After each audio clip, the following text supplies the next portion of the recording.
Bonjour, aujourd'hui je vais vous parler des casques bleus français que j'ai rencontrés en Bosnie-Herzégovine et en particulier à Sarajevo.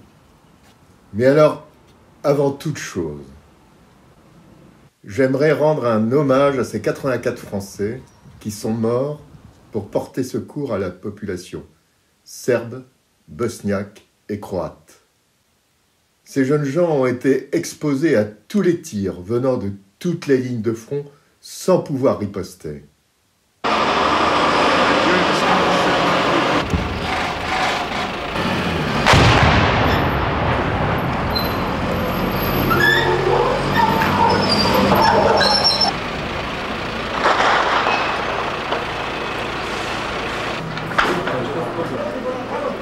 Ce sont des obus qui viennent d'où?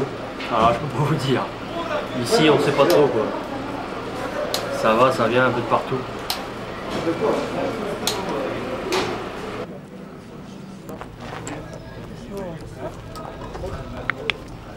Nous croisons des convois humanitaires de l'ONU bloqués depuis des jours par les autorités serbes.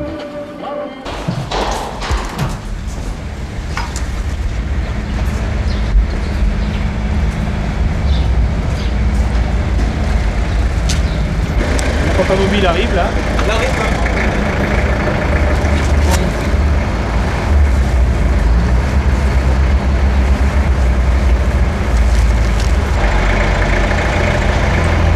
Ok.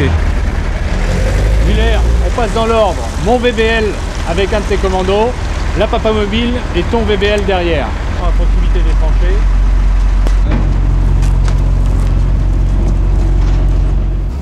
Nos positions étaient essentiellement centrées sur l'aéroport, mais le périmètre de sûreté de l'aéroport comprenait des positions dans le quartier de Dobrinja, totalement détruit et entièrement équipé par les belligérants avec des postes de combat, des mines, etc.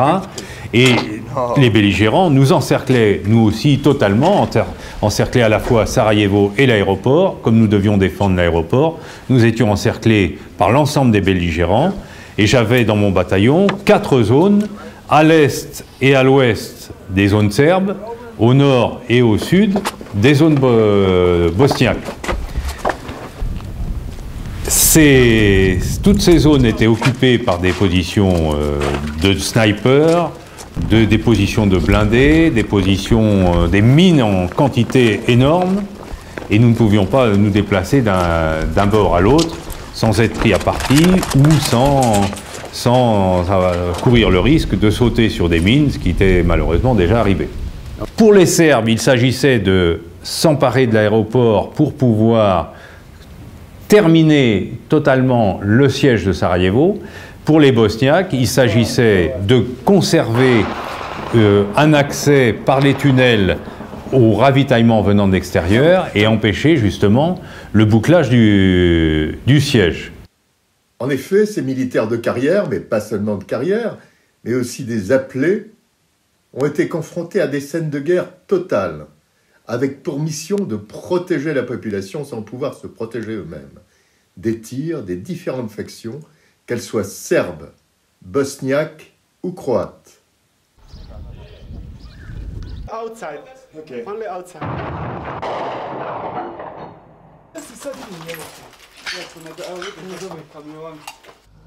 L'ONU tente de s'interposer entre les lignes de front, en vain.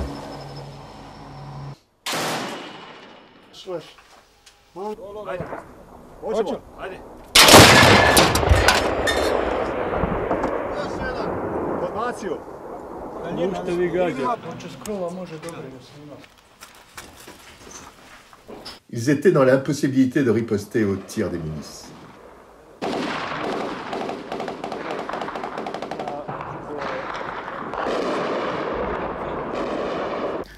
Revenant de Sarajevo après avoir fait un sujet sur les snipers bosniaques, l'on m'a interviewé sur Envoyé spécial, une émission de France 2.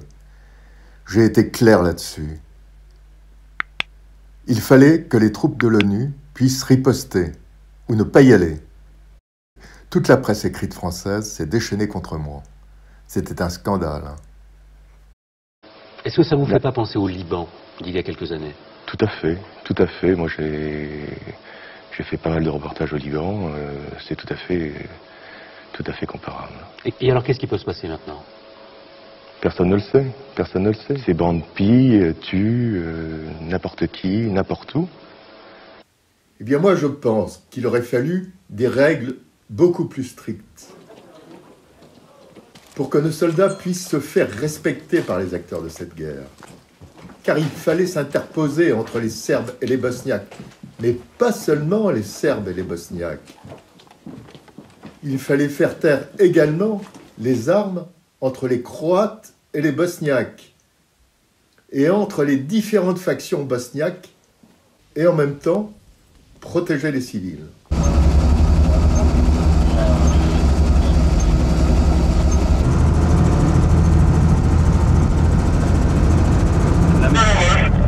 On rejoint tout de suite Nedarici.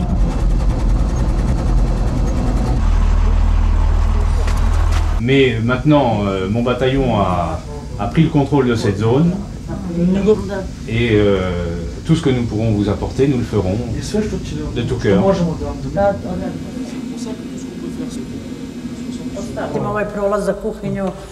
Ce passage, ils l'utilisent surtout pour aller à la cuisine. S'ils passent de l'autre côté, ils ont peur de se faire tuer par les snipers. J'ai vu, oui, la ligne de confrontation est juste derrière.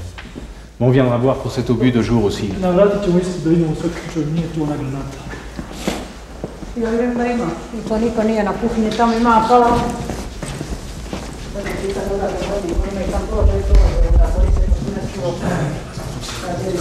Nous sommes juste sur la ligne de confrontation. Là, nous sommes en limite de zone serbe. Et de l'autre côté, là-bas, c'est la zone bosniaque. C'est ici qu'il y a eu de très très rudes combats.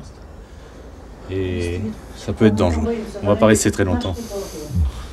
Ce n'est qu'en 1995 que les règles changèrent.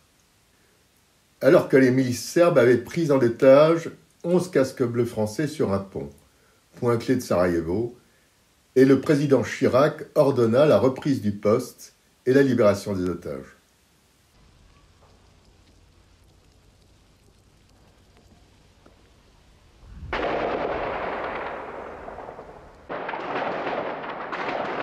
Une trentaine de soldats se lancèrent à l'assaut du pont, 2 soldats furent tués, mais l'opération réussit.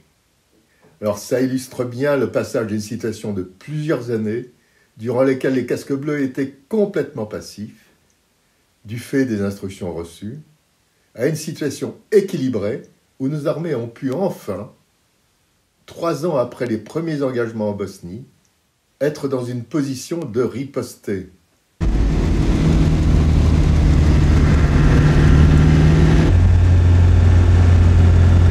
La présence des bataillons français à Sarajevo au moment de Dayton me laisse le souvenir de bataillons qui ont eu la chance de participer à la reconquête de l'initiative, alors que pendant de longs mois, tous les bataillons précédents avaient souffert des attaques des uns et des autres sans pouvoir riposter et avaient subi des humiliations que nous n'avons pas connues. Depuis Magnité.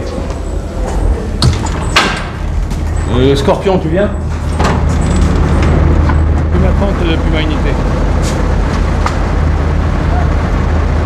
Qu'est-ce qu'on a comme véhicule là disponible?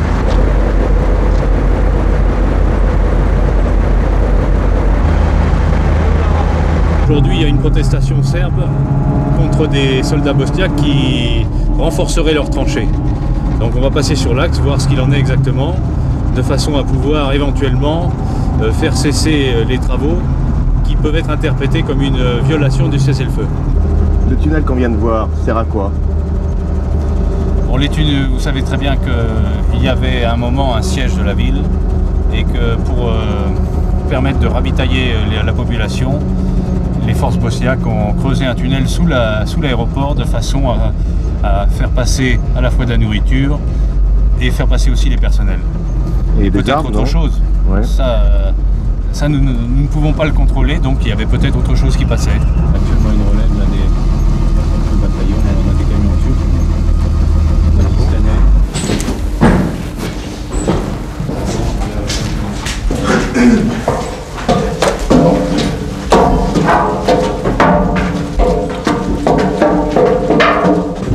Tu vas bien? Très bien. On a eu une vingtaine de personnels débarqués par des camions qui venaient de Boutmir.